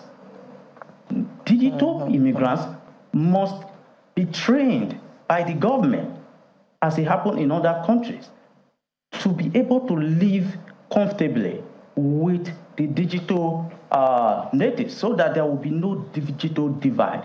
If there is a digital divide, it will affect the rights of those older persons. So to answer your question, in terms of policy and legal framework, I think I would say Nigeria is ahead of some countries, apart from some other countries like South African government that has an older persons law already in place as far back as 2006. But that is it. Okay. There is no... You know, when you talked about older persons being digital immigrants, I'm wondering whether you're even referring to them as digital nomads, but please don't answer that one. You know, the issues you raise, tend to go in the region of implementation or enforcement of these things. So maybe it's a good way to ask you what the challenges you see what are the challenges that you see surrounding the realization of these rights or the implementation of some of these initiatives that you say the government of Nigeria has already put out? Thank you. I think the first challenge is lack of data collection and disaggregation around older persons. As I mentioned at the beginning, older persons are grouped as men and women. There is no specificity when it comes to data collection and disaggregation on older persons. The first thing we need to do is to have a desk that is charged with the responsibility of knowing the number of older persons in any given locality. What are their specific needs? So we must know how many, we must know what they need. Then there is also the challenge of Nigeria not signing up to some other instrument, legal instrument, that will be in favor of older persons. I will give you an example of that. At the regional level, at the African Union level, there is a protocol known as the Protocol to the African Charter on the rights of on human and people's rights on the rights of older persons. That protocol was adopted in 2016. It requires 15 member states of the AU to come into operation. As we speak now, only 11 countries have actually ratified it, and Nigeria is not one of them. So Nigeria needs to address that issue. Then Nigeria also needs to, in a way, change the narrative at the personal level. We do not need to stereotype older persons.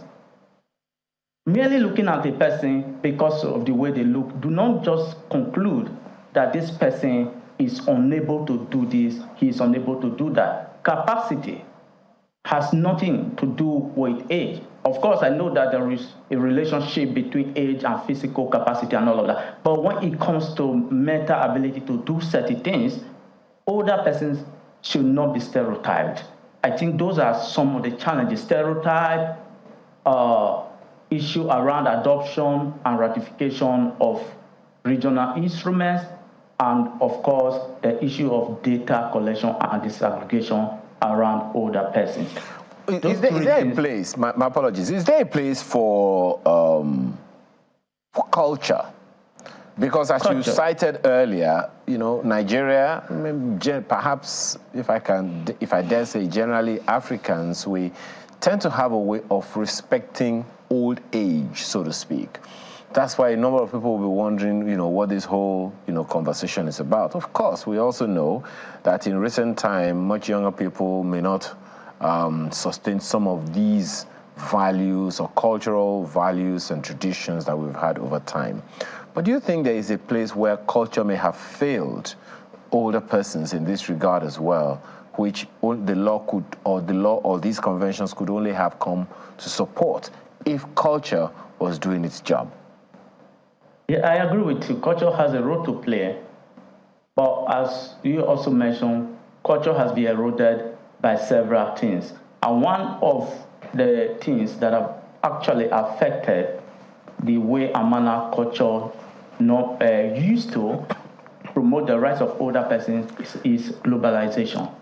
Because of globalization and urbanization, there is a disconnect between the older persons and their younger family members who will normally take care of them, who will check up on them to know whether or not there is issue of abuse, whether there is issue of neglect. So if the culture has been eroded, and if people are no longer living in a compact environment, then the government should step in. The government's role is an independent role, independent of what the African culture says as to the rights, the duty of members of a given family to take care of their old persons. The African Charter has actually recognized the role of culture. If you look at the provisions of the African Charter and the protocol I mentioned earlier, those laws have stated that families should take care of their older persons. But it also went further to enumerate the duties of government. And that is my emphasis. There is a need for an institutional approach to aging. Is it because culture seems to have taken care of that the government is now slacking? And what I mean is that by the time you get to 70 in most advanced countries, you don't pay taxes anymore. In fact, you now become what I would describe as you now become the government's child. the government provides you with your free ticket to ride on the public transport system. The government gives you money to eat. Of course, I also understand that that is because you are on record to have paid your taxes all through your working life.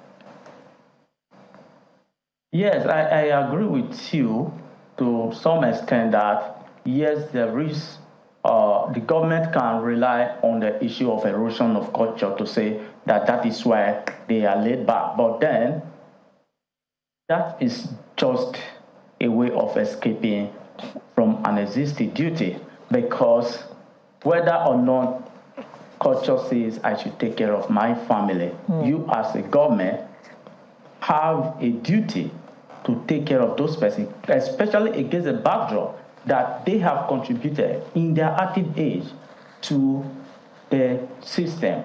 Yeah. So, as it happened in developed countries, you have just mentioned some of the good things the older persons enjoy here. If you're an older person, you have attendance allowance. If you are sick, you have money that is given to you because of your age. You have heating allowance. So during winter, you do not begin to reason where you get money to heat your home. If you are bereaved, you have bereavement allowance as an older person, which is not given to any other person. There are several concessions. TV, I have to pay for TV license before I can watch my TV, but older persons do not do that. Those are entitlement. Bus pass, if you are an older person, you do not need, you have a free bus pass. Yeah. But in Africa, we begin to push it to individual families. After we should take care of, yes, I will take care of my family, but that does not attenuate from the fact that you as a government own those persons a responsibility to take care of them until God calls them. And they should also get free Medicare, shouldn't they? Sure. Because free Medicare. As you get older, chances are that you will fall sick more often with one thing or the other. Exactly. And that takes me to a very important point. Thank you for that. Now, another problem is that the Nigerian healthcare sector is not geared towards a lifelong policy. So there are no geriatric provision. So what that means is that the gerontological equipment and personnel that are solely devoted to the rights of, to the realization of the right to care or right of care, right to health care of older persons are not available.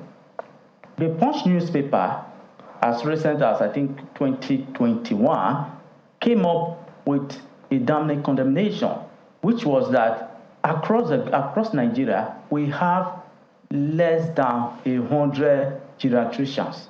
In the whole country, we have about 9 million older persons, but we have 100 geriatricians. So doctors that will attend to older persons are just 100. So if you have an older person specific ailment, you stand a chance of going to the other side of the world simply because the government has not provided the needed health facilities. Okay. Dr. Oamen, that's where we're going to have to leave it for today. Dr. Philip Oamen is a lecturer at the Birmingham City University, United Kingdom. Thank you very much for coming to talk to us about older people's rights. Maybe older people need to come together and actually carry placards in Nigeria. Thank you very much. Thank you for having me. Yeah, Sunrise will be right back, and we shall be looking at the lifestyle segment. Yes. Don't look at me. We're coming back. Go ahead. Say it. We'll be right back. Hope you had your cup of cocoa. We'll be right back. No, we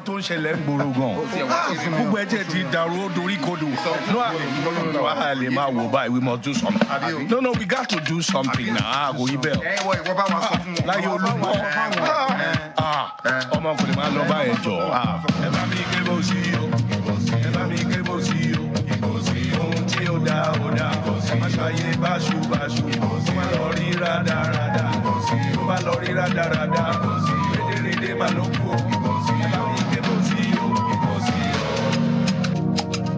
dọ́rù mi ṣó mọ̀ máa gbá lápàrọ̀ ẹ̀ wá gbà ohun tí o bá ti fẹ́ ohun gangan ni kò bá mi fẹ́ èyí tí o bá ti kọ̀ dákun má fi lọ̀ mí ọ̀rẹ́ mi ẹni bá jáwé sẹ́nu ó di dandan kó rí ìjà òdì ìka tó bá tọ́ sí mú ohun gangan la fi ń romú ẹ má ṣàyè báṣubàṣu kó má lọ rí rádaràda tó bá lọ rí rádaràda rédèrèdè mà ló kù o tó bá lọ rí rédèrèdè játijàti mà ló kù o.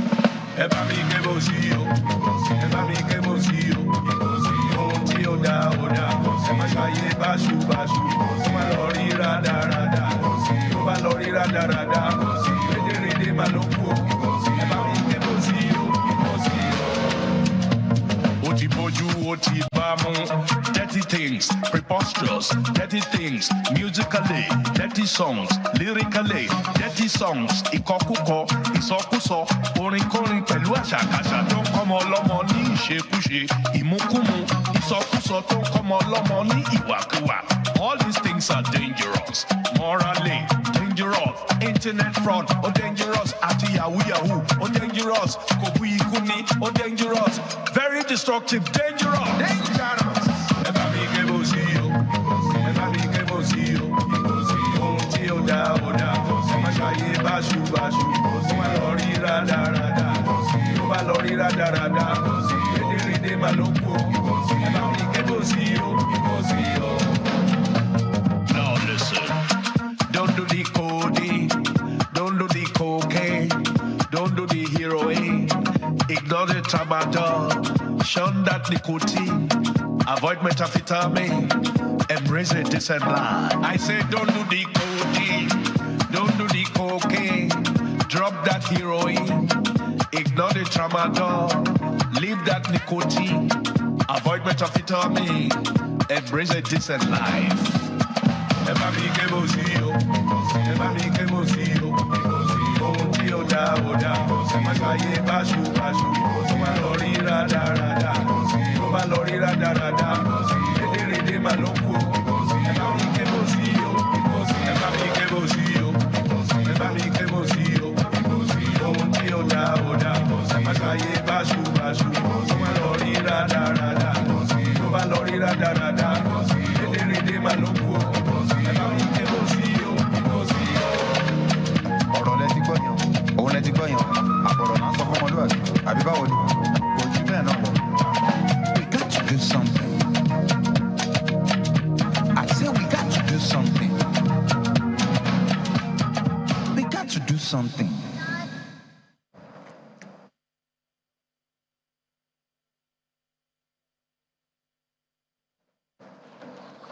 You got to do something. Yes, I got to introduce the next guest. All right. And talking about doing something, we just finished speaking about the rights of older persons. It's a path every human must get to, whether you like it or yes. And some people weren't there 40 years ago, now they are. But there's something that I've also noticed, Alera, and that's the fact that, there are some things that you do down through the ages that helps you to remain young, so to speak. We're just talking about... Like exercise. Like exercise, and there are different kinds. Mm-hmm. No, just walking. Okay. But I don't think that's what Konkere Fuji does. He does what that? No, he says that you should not take. No, I'm talking about his own energy. He's over 60. And he's still jumping all over the place like that. And he's still all over the place, doing Bese and the rest of those things like that. We also spoke about King Sunny Ade. Yes, who's still on stage. On stage. At what, 75 or how old is he? Drawing closer to 80. We all know the energy of Chief Olusegun Obasanjo. Please. So, what? He's cult. Something that you worship. Because there's nothing conventional about him. Nothing. Well, his energy is definitely one of those things that's unconventional for older persons, you know. At so what? 80 what? I mean, I find it hard to even comprehend some of these things. So that's what we really want to talk about. For instance, Nigeria is 63 now, and there are things that people did while they were growing up that those things are no longer raves. What are some of these things? And how have those things affected the people who are, went through those ages and they're still alive and doing well? And what are the risks that we are running as a generation if we don't continue in that trajectory? That's what our guest this morning on Lifestyle is going to talk to us about. Dr. Tolu Taiwo is a stress management specialist. Thank you for joining us this morning. Thank you. You mentioned one or two of these old persons as well. And what are some of those habits of back in time that seem not to be too prominent these days and that are causing some health challenges to the younger generation? Okay, so we talk about exercise, for instance. So if you notice, back in the days, our forefathers, they actually did exercise, how will I say it? Maybe voluntarily or involuntarily. As a way of life. Yes, without even knowing they did that a they lot were of walking. exercising. Yeah. So maybe they're in the house, the farm is like 2 hours walk. They wake up in the morning, they walk all the way to the farm. In the farm, they're doing physical work. So that is also some form of exercise. They walk back. Those who are hunters, they are running through the forest, they are chasing the animals and all that. They lift things, they go down, they come up. And you find that the women too, some of them also work on the farm, the work they do in the house and all that. The children, of course, are part of the setup. So they also do all that. Other things they will do also, they didn't eat processed food like we do. So they used to eat fresh food, fruits, vegetables, wholesome meals, so that also helped because many of the things we eat now, we have so many chemicals, so many additives that can cause different things, even cancer. So that also helped them. They had water to drink. They were not drinking many of those things that we have, carbonated drinks and all that. So those things that they just did naturally without even thinking about it. So some of the things that helped them. Of course, a lot of fresh air as well. So they didn't have the air pollution and all these things that we have now. So those simple things are some of those things they did that helped. Is it more difficult as you get older to actually exist in the urban area? Well, I won't say it is more difficult. I think the key word should be lifestyle. So if you develop a healthy lifestyle when you are young, you can always follow it up as you get older. So for instance, you need to exercise. If you notice that there are people who wake up every morning, if they go for a walk, so that's part of it. You can do that anywhere. If you want to drink water, eat healthy, you can do that. So it's not the environment really these days. It's just a function of you being deliberate and deciding to do the things you need to do. Now that came into my head when you mentioned fresh air. Well, my grandfather in the village will certainly get more fresh air than I can get in Lagos. Yes. Well, there are still There's some too much things. pollution. Yes, that's right. Well, that also raises another question. So perhaps, because sometimes the lifestyle choices that you have to make are limited these days based on the environment in which you are growing up or the environment in which you live. Now, some of the things that you've said now about what they did then, they were just existential. They were just natural. They didn't have to think about it. They didn't have to make an effort. I must go to the farm. That's my office. Yeah. In fact, my grandfather had a bicycle. When he wants to climb, he will disembark, use his legs to literally push the bicycle up the hill. Yes. And when he gets to the top of the hill, it's a little level. Then he climbs and cycles. If it is going to be too steep, he will disembark to go down the hill. Roll it. You know? So those were existential. It was natural. It was just common sense for them to do these things. The hunter didn't have a choice. In fact, failure to go home with their meat produced a proverb in Yoruba land. We now bring you a live coverage of the Ebonyi State Media Chat, an account of stewardship of members of the Ebonyi State executives.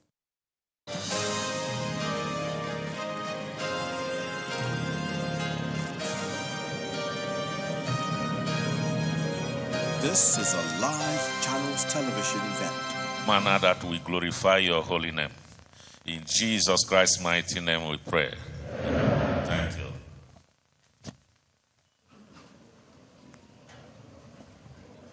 Thank you very much.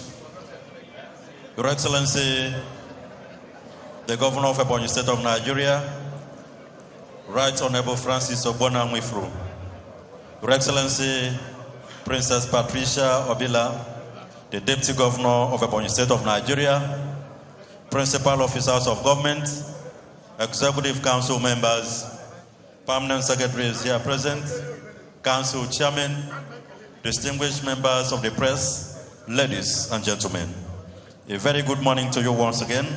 As I welcome you to this very special event, I describe it as a demonstration of confidence by our governor, media chat and account of stewardship to be done by the Executive Council members as part of activities marking this year's independence anniversary. Without further protocol, let me not preempt the Honorable Commissioner for Information and invite him at this point to please come forward and use a few minutes to tell us why we are here this morning. Engineer Jude Chikadibia Obo, Honorable Commissioner for Information and State Orientation.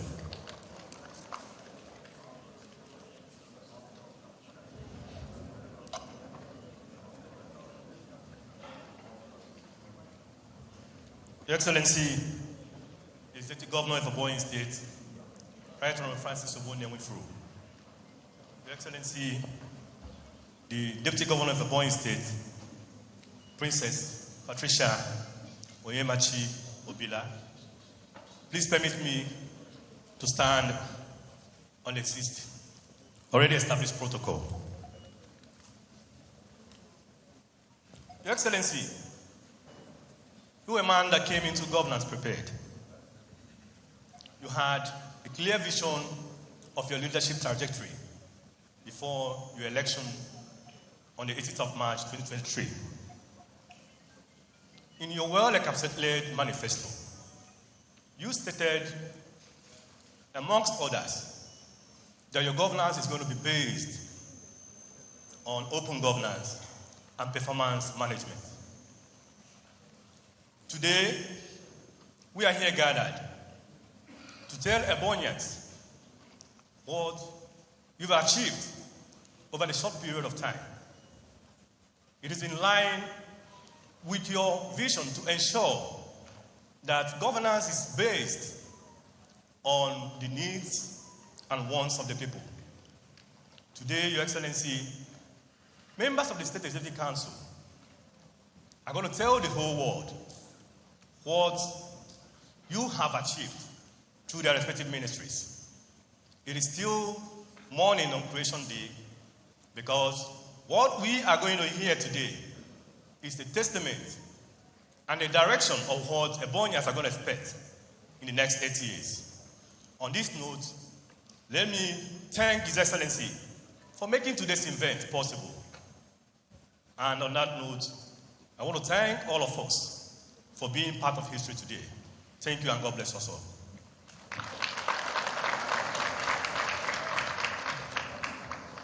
Thank you very much, Honorable Commissioner for Information and State Orientation, Engineer Chikadibia Obo. Your Excellency, very distinguished ladies and gentlemen, it is my honor and privilege at this point to very humbly invite one of the finest, one of the most performing governors in the Federal Republic of Nigeria, talking about His Excellency, Right Honorable Builder Francis Obona Mwifu. Omato, please come forward. Your Excellency, to kindly come forward. Okay, he will be talking from his seat, please. Your Excellency, sir.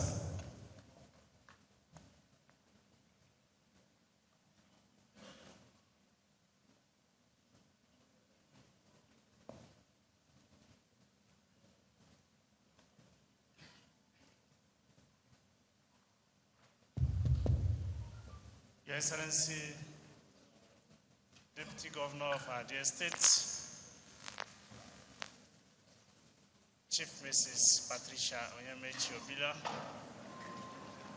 the Right Honorable Speaker, Ebonyi State House of Assembly, Right Honorable Moses Ijodunwa, my Lord, the Chief Judge of Ageless State, one of our finest leader, Honorable Justice Evans Anegangene, the Deputy Speaker, Ebonyi State House of Assembly, and distinguished principal officers of Ebonyi State House of Assembly that are here present, our dear President, Customary Court of Appeal, distinguished Senator representing the good people of Ebonyi Central at the Apex Chamber of the Federal Republic of Nigeria, distinguished Senator Kenneth Eze, Chairman Senate Committee on Information, distinguished members of the House of Representatives here present, our dear revered honorable members of Ebonyi State House of Assembly, distinguished ESCO members, fair children, honorable commissioners that are here present, principal officers of government, the secretary, that is the secretary of the government of Ebonyi State, chief of staff, head of service, principal secretary, and their dear deputies, our dear revered judges of Ebonyi State High Court, the magistrates, the finest people of our great state, the leaders of the fourth estate of the realm, distinguished ladies and gentlemen. It is with great pleasure that I stand before you this morning as your chief servant, the chief servant of our dear state, Ebonyi State, as your governor, to bring before you a modest achievement and significant step so far. As government, since assumption of office on May 29, 2023, I appreciate God Almighty for seeing us worthy to serve you in Ebonyi at this critical point in the history of our nation, Nigeria. You made it possible through your votes for us, believing in our agenda, themed People's Charter of Need, very much ambiguous manifesto of ours, meant to consolidate on the beautiful achievement of the previous administration of Engineer Chief David Nweze Umahi. We have since then started work, and today we are 152 days in office as the drivers of policies that suit your need and strategies for implementing same. We began by calling on the service of the mix of trucks professionals and bureaucrats from among us to serve you in Ebonyi in the various capacities. These opportunities we gave to most of the appointees of government are in different cadres, We have personal assistants, special assistant, senior special assistant to the governor. Unfortunately, as it stands today, we don't have special advisor. Principal officers of government and the honorable commissioners we have. These commissioners, distinguished ladies and gentlemen, are ones we derived the policies, the programs, and the implementation of our dear manifestos as the need of the people demand, following the dictate of our dear manifesto. Today we are here to interact with you and for the commissioners to inform you of our modest stride as it concerns their respective ministries since we took up this mandate. May I importantly note that today's event portrays our commitment to the tenets of democracy, transparency, respect to the right of our good people, the finest people of our dear state. Significantly, this is coming few hours before Nigeria's 63rd independence anniversary and the 27th anniversary of the creation of our dear state, Ebonyi. Our first celebration of this momentous occasion as government on a belief and also on a brief note, we can comfortably state that we have engaged in a blend of action to serve the current need of Ebonyi people, while setting foundations for the future. As government, we understand that our eyes must be beamed in securing the future of our children, but as well satisfying your immediate need. Within this month in office, we have found a balance between these two important levels. May I seize this opportunity to appreciate the great support of Ebonyi people so far. You have continued to lend in your voices. When we call on you, you have collaborated with us to serve you better. We request that you continue in this light because government cannot do it alone. We count on you, we count on your prayers, your ingenuities, your advices, constructively, and a very good constructive criticism is part of what we need in our government. And patience at all times, because we are not perfect. Let me equally appreciate our dear stakeholders, traditional fathers, religious leaders, our great men of God, for their guidance and steady encouragement in these past few months ago. It is our collective responsibility to ensure that together we deliver good governance, good dividend of democracy to our people, and take Ebonyi State to the success stage. It is therefore my honor and privilege to declare this platform open and call on all of you to feel free and engage us constructively, knowing fully well that we are here to serve you. We believe and trust in the individual capacity of our dear commissioners.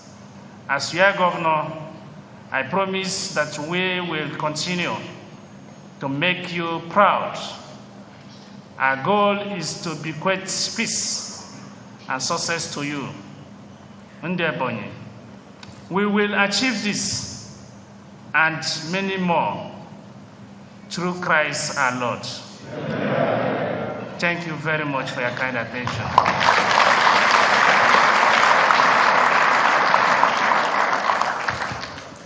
Can we appreciate His Excellency one more time?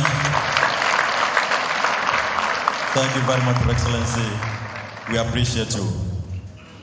Your Excellency, very distinguished ladies and gentlemen, we want to move over to the Honorable Commissioners to give account of their stewardships, ministry by ministry. But before then, I have the honor and privilege to inform you that activities for this year's anniversary have been adjusted. It goes this way. Tomorrow, October 1, 2023, there will be the grand finale in front of Governor's Office, Ochudo Centenary City, and it will feature parades and flag off of distribution of palliatives. At 10 o'clock in the morning, anniversary Thanksgiving church service will hold at Government House Chapel, Ochudo Centenary City. And may I also inform you that the state banquet scheduled to hold in the evening and the grand finale for Monday, 2nd October, have been cancelled. Thank you very much. At this point, Your Excellency, very distinguished ladies and gentlemen, I want to first invite to the microphone to tell the people of Ebonyi State, the people of Nigeria, and in fact the whole world, what His Excellency has done in the Ministry of Justice. I would like to invite Attorney General and Commissioner for Justice, Dr. Ben Uruchi Odo, to please come forward. Attorney General, sir.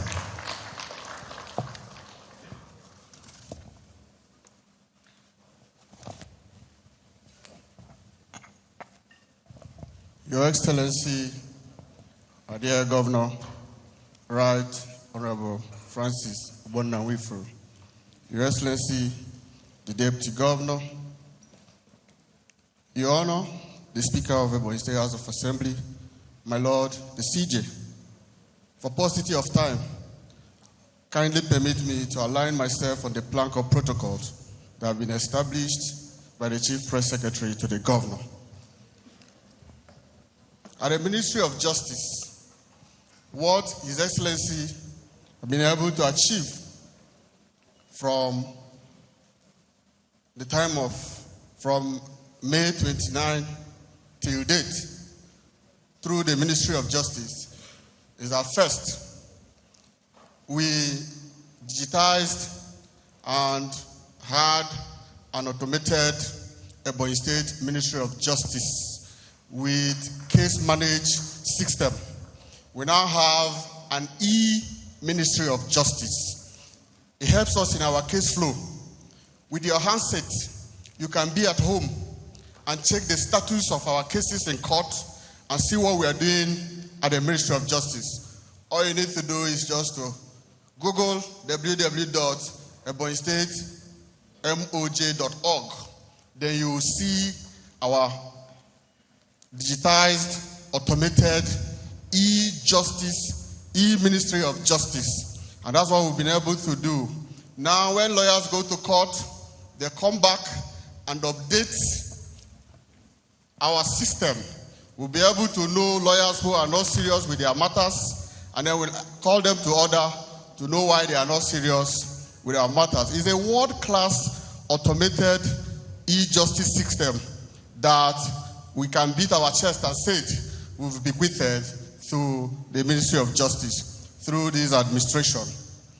One thing about this administration through the Ministry of Justice is that when we came on board, we discovered that the justice system that we have in Ebonyi State, and by extension in Nigeria, is restorative justice system.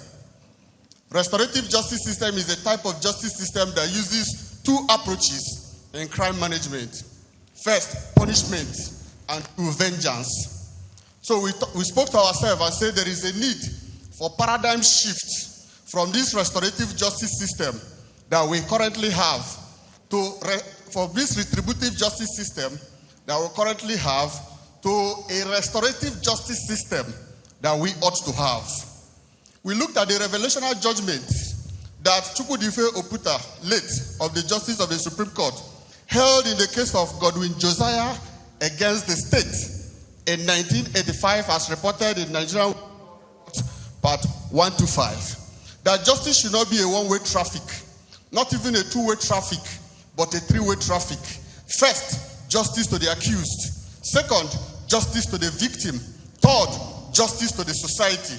The justice system we have is a one-way traffic justice system that provides justice only to the accused. So at the Ministry of Justice, we did an intentional paradigm shift because we looked at what we should do to have the justice system that we ought to have, which is restorative justice system. So we had to look at the enabling laws that will help us to achieve that. And we found out that we have the Ebonyi State Administration of Criminal Justice Law of 2019. That legal framework helped us to create a paradigm shift from the retributive justice system that we have to a restorative justice system that we ought to have. The beauty of this restorative justice system that we have shifted to is that instead of using 2 approaches in crime management, it uses 4 approaches in crime management. First is reconciliation. It is a justice system that reconciles a criminal defendant with the victim. Second is restoration. It is a justice system that helps to restore the society into pre-crime situation. So then the third is re-institution. It is a justice system that helps to pay compensation to a victim of crime, especially victims of violent crime. And then fourthly is a justice system that uses the pillar of reintegration. Who do we reintegrate? We reintegrate ex-offenders back into the society after serving their jail term without stigmatization. So right now we are working on a bill that we provide for in Ebonyi State, victim remedy compensation, whereby victims of crime can be compensated either by the accused persons or by the state, especially in violent crimes. The second thing we've been able to do under this administration is that we decided to visit the Nigerian custodial centers. We have 2 centers, custodial centers in Ebonyi State. Number 1 is the Abakaleke Custodial Center. Number 2 is the Afikpo Custodial Center. When we visited the Abakaleke Custodial Center, we were shocked to our marrows. What did we do? What did we see? We saw that the custodial center of the Nigerian Correctional Service in Abakaleke is built to warehouse 87 inmates. That prison yard is built to accommodate 387 inmates. But the day we visited there, we discovered that the Abakaleke Custodial Center is warehousing 1,336 inmates. I personally entered into one of the cells and I counted the number of inmates inside the custodial center in one of the rooms, the cells, and I found 126 inmates in one cell. 126 inmates in one room. And we were displeased. Now, out of the 1,336 inmates, we did an investigation to discover that some of them are there and they are sick. 9 had contagious tuberculosis. 5 were mentally sick. 6 had HIV positive. And they were kept in the same center. So what we did was to come out and say, okay, how do we, as a matter of urgency, decongest the system, decongest the prisons, and look at the people who are not supposed to be there to be able to come out. And then people who are supposed to be there should remain there. I gave an instruction to the management team of the Ministry of Justice to swan into action and give an accelerated attention to all the case files, especially the inmates who do not have case files and they are kept in the custodial centers. I am happy to announce to you, Ebonyans, that from June 1st till date, after that exercise, we've been able to receive 128 case files from the police and from the courts. And then we've been able, out of that 128 case files, we've been able to file information at the High Court, 75 cases. And then we have been able to dispose of full trial, 28 cases. 28 cases have been concluded, criminal cases. Now at the magistrate court, we have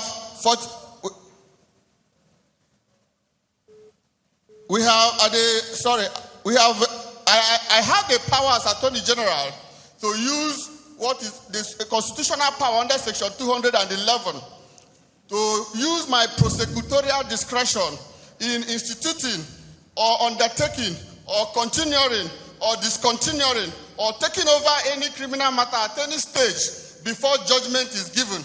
So I do that through my nolli prosecute by fiat.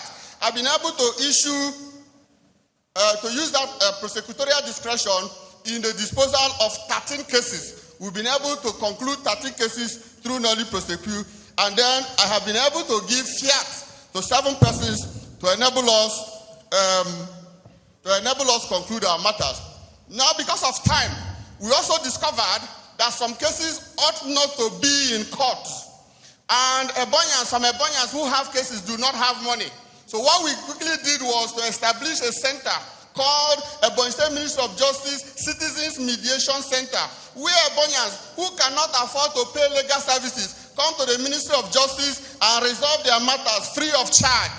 From June 1st till date, we've been able to conclude 46 cases. We have resolved 46 cases free of charge at the Ministry of Justice. My Lord, the CJ is here.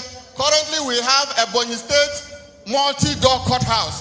At the multi-door courthouse, businessmen and people who do not want to go to court can go to the multi-door courthouse and resolve their commercial dispute through mediation, negotiation, arbitration, conciliation, without going through litigation process.